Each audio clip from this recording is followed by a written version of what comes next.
ठीक आहे. आज प्रिस्क्रिप्शनच्या थर्ड लेक्चरमध्ये आपण बघणार आहोत modern method of prescribing. Okay, so प्रिस्क्रायबिंगचे मॉडर्न आणि टिपिकल अशा दोन प्रिस्क्रिप्शन आहेत. सो टिपिकलमध्ये आपण काय पाहिलं, टिपिकल आणि मॉडर्नमध्ये सेम कंटेंट आहेत, फक्त काय की इन्क्रिप्शनमध्ये आणि थोडीशी लॅटिन लँग्वेज जी होती त्याला फक्त कॉमन लँग्वेजमध्ये बदललेलं आहे. कॉमन, टिपिकल आणि मॉडर्न मेथड. ठीक आहे. सो मॉडर्न मेथड ऑफ प्रिस्क्रायबिंगमध्ये काय बघणार आहोत आपण की मॉडर्न मेथड ही टिपिकलपेक्षा कशी बेस्ट आहे किंवा ती नावडेजमध्ये काय यूज केली जाते. So nowadays the majority of the drug are available in the market as a ready-made formulation manufacturing by different pharmaceutical companies.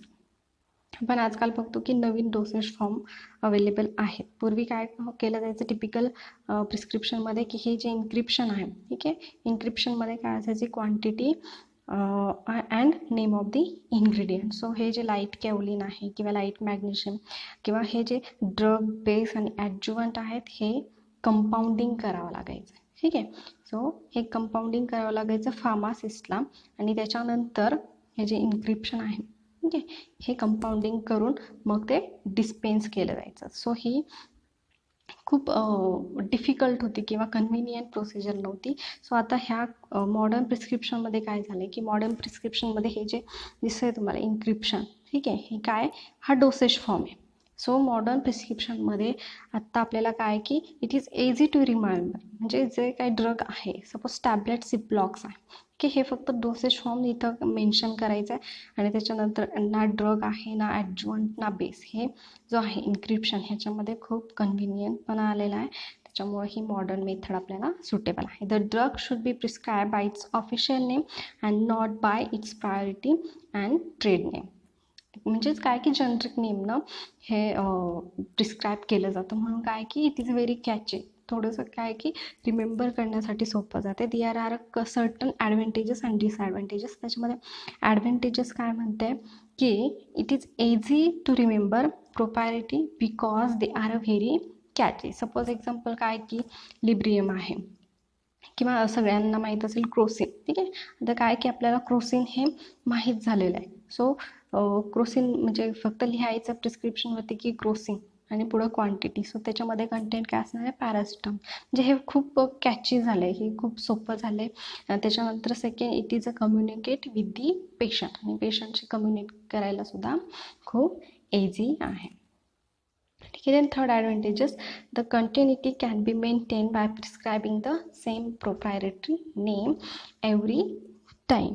And fourth, the bioavailability of a drug change with the changes adjuvants used in a drug formulation manufactured the year different. So only those priority drug can be prescribed which have a better availability. म्हणजे काय की ज्याच्यामध्ये जास्त बायोअबिलिटी आहे, ठीक आहे, बायोअबिलिटी ज्यांची जास्त आहे ते ड्रग तुम्हाला प्रिस्क्राईब करता येतील किंवा त्यांना फर्स्ट प्रेफरन्स देता येतील किंवा त्याची कंटिन्युटी जे आहेत म्हणजे थर्ड पॉईंटमध्ये म्हणलेली जी कंटिन्युटी आहे ती सेम राहणार आहे.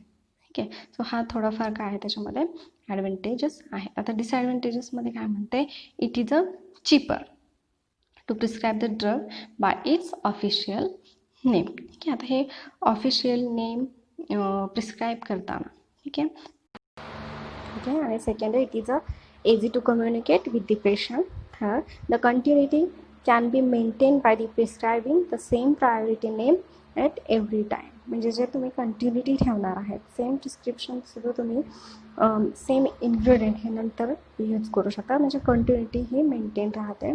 Same priority name at the every time. Then fourth, the bioavailability of the drug change with the change of adjuvant use in a drug formulation manufacture by the different. And bioavailability, okay, of the drug change with the change of the adjuvant used in drug formulation manufactured by the different manufacturers. So only those priority drug can be prescribed which have a better bioavailability. ठीक आहे. तर तुम्ही drug prescribe करणार आहे त्याच्यामधली जे best बायोअबिलिटी, better बायोअबिलिटी तेच तुम्ही drug prescribe करू शकता. हा एक त्याचा ॲडव्हान्टेजेस आहे. म्हणजे डिसॲडव्हान्टेजेस बघितलं तर काय म्हणतं, इट इज अ चीपर, ठीक आहे, to prescribe the drug by a official name, it is a cheaper. Then second, it becomes difficult for a pharmacist to dispense the substitute of the drug which is available in the stock. आणि हा एक disadvantages आहे की जर तुम्ही एखादा drug आहे आणि त्याला सबस्टिट्यूट यूज करायचं तर ह्याच्यामधनं तो देता येत नाही. हा एक त्याचा डिसॲडव्हान्टेजेस आहे. सच म्हणजे काय की there are 4 types prescription which are generally receive by the retail drug store. ठीक आहे, कोणते ते 4 टाईप्स आहेत. First, prescription in general practice. Second, private prescription. Third, hospital prescription meant for the outpatients. And last, hospital prescription meant for the inpatient. ठीक आहे, काय म्हणते की हे डिसॲडव्हान्टेजेस जे आहेत म्हणजे सबस्टिट्यूट जे आहे तो आपण ह्या 4 प्रिस्क्रिप्शनसाठी यूज नाही करू शकत. ते 4 प्रिस्क्रिप्शन म्हणजे प्रिस्क्रिप्शन इन जनरल प्रॅक्टिस, म्हणजे तुम्ही प्रॅक्टिस करताना प्रिस्क्रिप्शन हे याच्यामध्ये ग्राह्य धरलं जाणार नाही. Then private prescription. Then third, out patient म्हणजे OPD मधलं जे आहे प्रिस्क्रिप्शन ते आणि IPD मधला. ठीक आहे, हे टिपिकल मॉडर्न जे आहे किंवा modern cheaper to prescribe the drug by its official name, म्हणजे जेनरिक नेमने हे प्रिस्क्राईब केलं जातं त्याच्यामुळे थोडेसे कन्फ्युजन्स हे होऊ शकतात. Then it become difficult for pharmacist to dispense the substitute of the drug which is available in the stock. आणि हे काय की फार्मासिस्ट साठी जर सबस्टिट्यूट म्हणजे सेम बायोबिलिटी असणारे ड्रग बट थोडेसे डिफरंट, सो हे त्यांना डिस्पेन्स करण्यासाठी थोडंसं हे अवघड, म्हणजे स्टॉकमध्ये अवेलेबल नसेल किंवा असेल सो ह्या सबस्टिट्यूट यूज करण्यासाठी हा एक त्याचा डिसॲडव्हान्टेजेस आहे. ह्याच्यानंतर काय की there are 4 type of prescription which are generally receive by a retail drug store. Okay, so हे जे 4 प्रिस्क्रिप्शन आहेत म्हणजे कोणते, prescription in general practice, private prescription, hospital prescription meant for the outpatient and hospital prescription meant for a inpatient. म्हणजे हे काय की IPD OPD मधले जे प्रिस्क्रिप्शन आहेत सो हे प्रिस्क्रिप्शनमध्ये काय होऊ शकतं की generally receive by the retail drug. त्याच्यानंतर care required in the dispensing prescription. So हे कोणकोणत्या केअर घ्यायची ज्यावेळेस तुम्ही प्रिस्क्रिप्शन आहेत सो हे प्रिस्क्रिप्शन तुम्ही डिस्पेन्स करताना कोणकोणत्याही काळजी घ्यायची.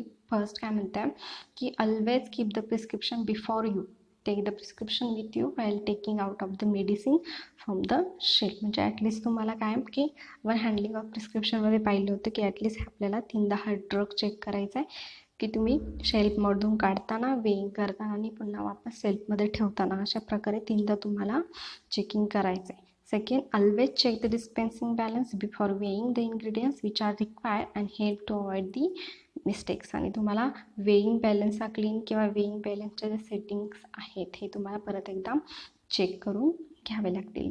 3, replace containers of stock preparation or drug in the proper position after use. आणि जर तुमचं वेईंग झालं असेल तर ते कंटेनर जे आहे ते परत काय की स्टॉकवरती जसंच तसंच प्रॉपर ठेवून द्यायचं आहे.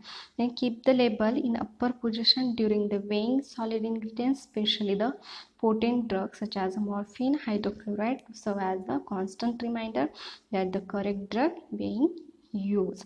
आणि काय की कंटेनरवरचे सपोज कोणते कंटेनर की जे हॅबिटाईल आहे किंवा नार्कोटिक ड्रग आहे ह्यांचे जे लेबल आहेत ते नेहमी कशा सांगितलेत अप्पर पोझिशनला to avoid the mistakes. Then fifth, when pouring the measuring the liquid ingredients, keep the label upward in order to prevent the surpulse and running down to the bottle and staining the label. आणि जर एखादं तुम्ही liquid ingredient use करत असाल तर काय की त्याचं जे लेबल आहे ते नेहमी तुम्हाला व्हिजिबल म्हणजेच काय की अपवर्ड साईडला पाहिजे. Then 6, cares should be taken to keep the dispensing balance clean. The powder should be transferred from the stock container by using the clean spatula. The scale pan should be clean immediately after the use. आणि ज्यावेळेस तुम्ही weighing करता किंवा after weighing तुम्ही जे containers use करता after टस use करता ते शुड बी क्लिअर. ठीक आहे, आपण पॉईंट्स ऑलरेडी हँडलिंग ऑफ प्रिस्क्रिप्शनमध्ये डिस्कस केलेले आहे. Next, medicine which are uses externally such as lotion, liniments, paints etc. should be supplied in vertically fluted or FIP bottle in order to distinguish it by touch. They must be labeled in a red or against red background. Okay, आणि जर तुम्ही एखादं external preparation तयार करत आहे, सजेस काय म्हटले लिनिमेंट, paint, lotions जे आहे, सो त्यांना लेबल कसं पाहिजे, फॉर एक्सटर्नल यूज ओनली, ते रेड पेनानं किंवा रेड बॅकग्राऊंडमध्येच लिहिलं पाहिजे. Before the handling over the medicine to the patients again the check that correct preparation in the correct. ठीक आहे. Before handling over the medicine to the patients against check the correct preparation in the correct. ठीक आहे. म्हणजे जर तुम्ही एखादी strength, ठीक आहे, आता स्ट्रेंथ जे आहे, correct strength has been supply and correct direction has been stated on the label. म्हणजेच तुम्ही डिस्पेन्सिंग करताना काही इन्स्ट्रक्शन्स असते, सो ते इन्स्ट्रक्शन तुम्हाला पेशंटला सांगणं हे गरजेचं आहे. Again check that the correct preparation, म्हणजेच त्या प्रिपरेशनला तेच करेक्ट स्ट्रेंथ आहे की नाही हे चेक करणं, आणि correct direction has been stated on the label. Then sources of error in prescription. आता हे सोर्सेस कोणकोणते आहेत, ठीक आहे, प्रिस्क्रिप्शन हँडल करताना येणारे तुम्हाला प्रॉब्लेम्स आहेत किंवा एरर्स आहेत, त्यांना ओव्हरकम कसं करायचं किंवा कोणकोणते प्रॉब्लेम्स येऊ शकतात. फर्स्ट म्हणजे ॲब्रिवेशन. सो हे abbreviation presents a problem in understanding part of the prescription order. Extreme care should be taken by the pharmacist in the interpreting and the abbreviations. Pharmacist should not guess the meaning of ambitious abbreviation. ठीक आहे. आता suppose काय की abbreviation आहे. Abbreviation म्हणजे ज्यावेळेस तुम्ही एखादा प्रिस्क्रायबर एखादा ड्रग डिस्पेन्स किंवा प्रिस्क्राईब करतो त्यावेळेस त्याचा कधी कधी शॉर्ट फॉर्म हा यूज केला जातो, पण कधी कधी दोन ड्रगचे सेम एकच शॉर्ट फॉर्म होऊ शकतो. सपोज एक्झाम्पल ॲक्रोमायसिन, ठीक आहे, ॲक्रोमायसिन अँड ॲक्रोस्टॅटिन. ठीक आहे. सो हे दोन डिफरंट आहे, ह्याचा टोटली बायोलॉजिकल इफेक्ट डिफरंट आहे, पण ह्यांचं जर ॲब्रिवेशन पाहिलं तर ॲक्रो हा कॉमन ॲब्रिवेशन होतो आहे. सो इथं जर कन्फ्युजन असेल तर फार्मासिस्टनं काय करायचं आहे, रिचेक करायचे. Pharmacist should not gauge the meaning of the mistake abbreviation किंवा कन्फ्युजन इज ॲब्रिवेशन. जे कन्फ्युजन करणारे ॲब्रिवेशन आहे त्यांचा अंदाज लावत बसायचं नाही आहे. Then second, name of the drug. ठीक आहे. आता पहिला सोर्स कशावरून होऊ शकतं, ॲब्रिवेशन म्हणजे शॉर्ट फॉर्म यूज केल्यानं होऊ शकतात. सेकंड कधी होतो, नेम ऑफ ड्रगवरनं. ते कसं, there are certain drug whose name look or sound like those other drug. म्हणजेच काय की दोन ड्रगचा कधी कधी जर तुम्ही कॉलवर प्रिस्क्रिप्शन रिसीव करत असेल तर साऊंडिंग कधी कधी सेम येते दोन ड्रगची, किंवा तुम्ही रिटर्न प्रिस्क्रिप्शन होत असेल तर स्पेलिंगवरनं म्हणजे लुक तुम्हाला कधी कधी सेम. फॉर एक्झाम्पल दिलं डिजिटॉक्सिन अँड डिकॉक्सिन. हे कसे आहेत की साऊंडला कसे येतं, म्हणजे जर लिहिले गेले तर हे दोन्ही पण थोडे थोडे सेम दिसतात. त्यातले त्यात जर ॲब्रिवेशन यूज केलं तर दोघांचं सुद्धा ॲब्रिवेशन हे सेम होऊ शकतं. किंवा जर तुम्ही कॉलवर प्रिस्क्रिप्शन रिसीव करत असताल तर डिजिटॉक्सिन आणि डिकॉक्सिन हे साऊंडिंगला खूप नियर आहे. त्याच्यानंतर अगेन दुसरं एक्झाम्पल प्रेडनिसोन अँड प्रेडनिसोला, ह्यांच्यामध्ये सुद्धा साऊंडिंगला खूप सिमिलर ड्रग आहेत. सो अशा वेळेस हे कन्फ्युजन्स होऊ शकतात आणि तुमच्या प्रिस्क्रिप्शनमध्ये एरर येऊ शकतो. तुम्हाला काय करायचं आहे, रिकन्फर्म करायचं आहे. जर तुम्ही ह्याबद्दल कन्फ्यूज असाल तर ह्या कारणांमुळे तुम्हाला एरर्स होऊ शकतो. त्याच्यानंतर थर्ड आहे स्ट्रेंथ प्रिस्क्रिप्शन.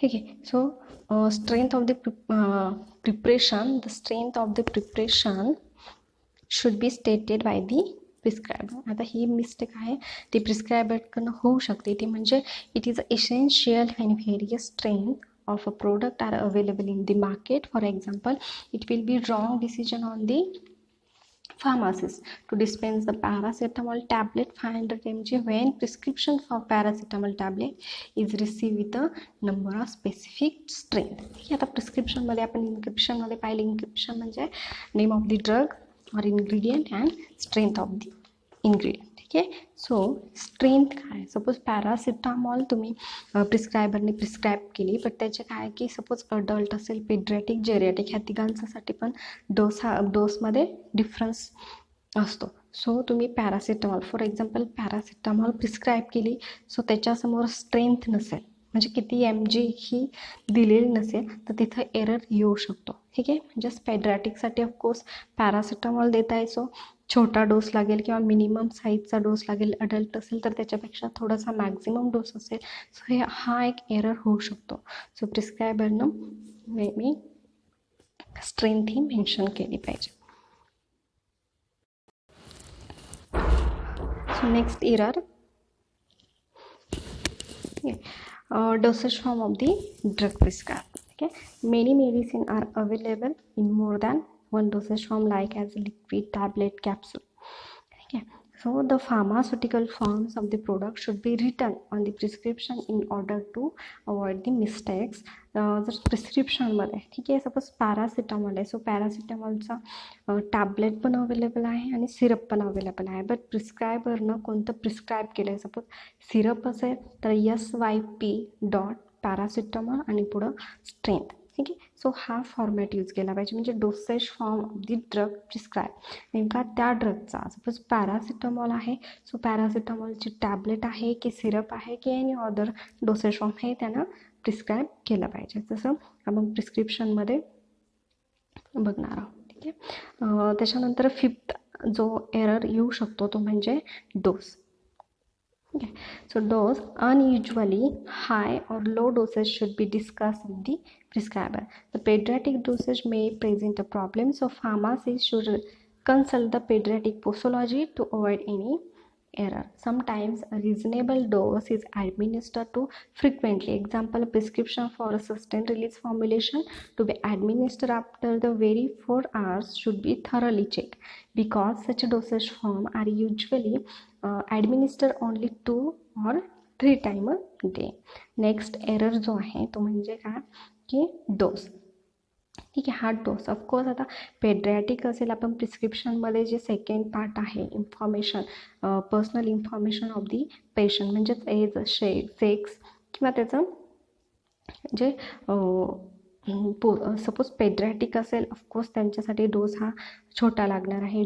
अडल्ट असेल तर त्यांच्यासाठी ड्रग हा म्हणजेच काय की त्यांचं एज किंवा सेक्स काय त्यावरती आपण डोस किंवा पोसोलॉजी. ठीक आहे, study of the dose, posology next chapter आहे तो आपण नंतर डिस्कस करणार आहोत. पण स्टडी ऑफ दी डोस, ह्या पोसोलॉजीमध्ये आपण काय करतो की पेड्रॅटिक, जेरियाट्रिक किंवा जे एज ग्रुप आहेत त्याच्यानुसार आपण डोस कॅल्क्युलेट करतो. ठीक आहे, सो हा डोस कॅल्क्युलेट करण्यासाठी एक पोसोलॉजी मेथड आहे, सो ते पोसोलॉजी कॅल्क्युलेट करून डोस काढला जातो. ठीक आहे, पण हा जर डोस कमी जास्त झाला म्हणजे पेड्रॅटिकसाठी ऑफकोर्स छोटा डोस लागणार आहे, सो ह्याच्यासाठी specially paediatric dosage may be present a problem, त्याच्यामध्ये जास्त प्रॉब्लेम्स होऊ शकतात. So pharmacist should consult the paediatric posology to avoid any error. Sometimes म्हणजे कधी कधी काय होतं की प्रिस्क्रिप्शनमध्ये sustain release formulation to be administer after the very 4 hours sustain release.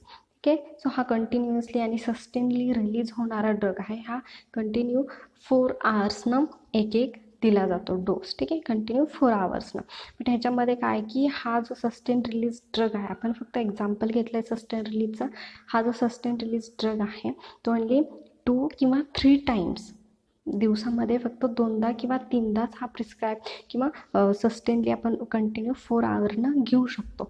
So हे तुम्हाला डोस लक्षात ठेवणं गरजेचं आहे. सपोज सस्टेन रिलीज आहे तर तो दिवसातनं किती वेळेस द्यायचं आहे, किंवा जर पेड्रॅटिकचा डोस असेल सो त्यांना किती mg तुम्ही डोस देणार आहेत, हे डोस जे आहे ते प्रिस्क्रायबरना आधीच डिस्कस करून त्याच्यामध्ये मेन्शन केलं पाहिजे. जर हे मेन्शन नसेल किंवा जर पेड्रॅटिक, जेरियाट्रिक हे जर मेन्शन नसेल किंवा त्यांचा डोस जर चुकलेला असेल, सो हे फार्मासिस्टनं प्रिस्क्रायबरशी डिस्कस करून घेणं आणि मग ते डिस्पेन्स करणं हे खूप गरजेचं आहे आणि खूप सारा मोठा प्रॉब्लेम होऊ शकतो. So avoid any error to discuss with the prescriber. त्यानंतर 6 instruction of the patients. Okay, the instruction of the patient which are given in the prescription are incomplete or omitted. Okay, the quantity of a drug to be taken, the frequency and timing of administration and route of administration should be clearly given in the prescription so as to avoid any confusion. आता instruction for the patient. Instruction for the patients म्हणजे तुम्हाला तो administer कसा करायचा आहे किंवा किती वेळेस घ्यायचा, त्याचं रूट ऑफ ॲडमिनिस्ट्रेशन काय, त्याची फ्रिक्वेन्सी काय असणार आहे किंवा त्याचं टायमिंग काय असणार. म्हणजेच काय, take 2 times in a daily. ठीक आहे, सपोज 2 वेळाच तुम्ही दिवसातनं घ्यायचं आहे, आफ्टर ब्रेकफास्ट, बिफोर ब्रेकफास्ट किंवा आफ्टर मील, बिफोर मील, हे जे काय आहे हे सगळे इन्स्ट्रक्शन फॉर द पेशंट्स हे क्लिअरली त्याच्यामध्ये मेन्शन्स पाहिजे किंवा क्लिअरली फार्मासिस्टने पेशंटला हे क्लिअरली त्याला समजेल असा कन्व्हिनियंट भाषेमध्ये ते त्यांना एक्सप्लेन केलं पाहिजे. म्हणजेच ह्याच्यातून काय होणार आहे, अवॉइड एनी कन्फ्युजन. पेशंटला जे कन्फ्युजन्स असतील हे कन्फ्युजन्स निघून जातील आणि हा एरर जो होणार आहे इन्स्ट्रक्शन फॉर द पेशंट्स हा अवॉइड होईल. त्यानंतर लास्ट आहे इनकम्पॅबिलिटी. It is essential to check there are no pharmaceutical or therapeutic incompatibilities in a prescribed prescription, and the different medicine prescribed for a same patient do not interact each other to produce any harm to the patient. Certain antibiotics should not be given with the meal since it significantly decreases the absorption. Okay. आता incompatibility means when 2 or more than 2 drugs are combined together and then form a physical changes or chemical changes or therapeutical changes. म्हणजे जर तुम्ही 2 किंवा 2पेक्षा अधिक drug जर एकत्र येत असतील तर त्यांच्यामध्ये इनकम्पॅबिलिटी, ठीक आहे, म्हणजे काहीतरी एरर्स क्रिएट होऊन तुमचं म्हणजे दुसराच एखादा प्रॉब्लेम क्रिएट करू शकतात. त्याच्यासाठी 7th जो आपला प्रिस्क्रिप्शनमध्ये एरर येऊ शकतो तो कोणामुळे, इनकम्पॅबिलिटीमुळे. आपण नेक्स्ट चॅप्टर इनकम्पॅबिलिटी डिटेल्समध्ये डिस्कस करणार आहोत. पण हे 7वा जो प्रॉब्लेम आहे इनकम्पॅबिलिटी, ह्यामुळं सुद्धा प्रिस्क्रिप्शनमध्ये एरर्स हा येऊ शकतो to other produce any harm to the patients. ठीक आहे. सो आजच्या लेक्चरमध्ये आपण काय पाहिलं की मॉडर्न प्रिस्क्रिप्शन, त्यानंतर care requiring in dispensing preparation म्हणजे प्रिपरेशन डिस्पेन्स करताना घ्यायच्या प्रिकॉशन्स, त्यानंतर सोर्स. आपण सोर्समध्ये काय पाहिले की abbreviation, second name of drug, third strength of the preparation, 4 dosage form, the drug prescribe, 5th dose, 6 instruction to the patient and 7th incompatibilities. हे 7 प्रॉब्लेम्स किंवा 7 एरर्समुळं प्रिस्क्रिप्शनमध्ये एरर्स येऊ शकतात आणि पेशंटचे कन्फ्युजन्स होऊ शकतात. सो हे तुम्हाला रिकन्फर्म करायचं आहे आणि मग तुम्हाला प्रिस्क्राईब. ठीक आहे. सो प्रिस्क्रिप्शन चॅप्टर हा आपण इथेच थांबवत आहोत. सो नेक्स्ट लेक्चरमध्ये आपण पाहणार आहोत इनकम्पॅबिलिटी. ओके.